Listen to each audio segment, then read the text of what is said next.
Every fan knows that the difference between a promising draft pick and a lasting success story often comes down to a single, overlooked detail. Sometimes, it's not about raw athleticism, flashy highlights, or the so-called can't-miss label that gets slapped on a young player before he ever takes a professional snap.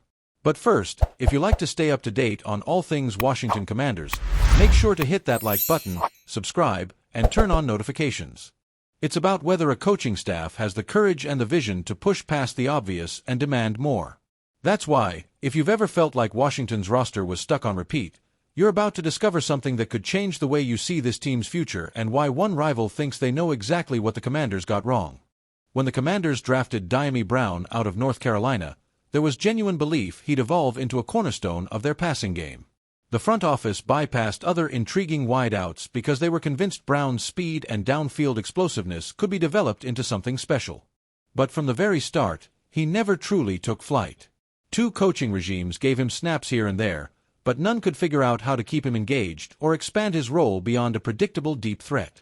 Fans kept waiting for that breakout moment, but it just never came, leaving everyone wondering if the gamble had been worth it.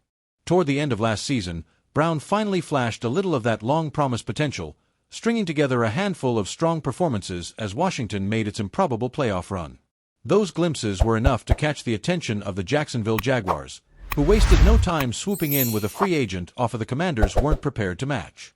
General Manager Adam Peters, who's made it his mission to retool the roster around Jaden Daniels, decided to let Brown walk rather than double down on a player whose inconsistency had become impossible to ignore. For Washington, it was a clean break, one less question mark on a depth chart that's already brimming with new faces.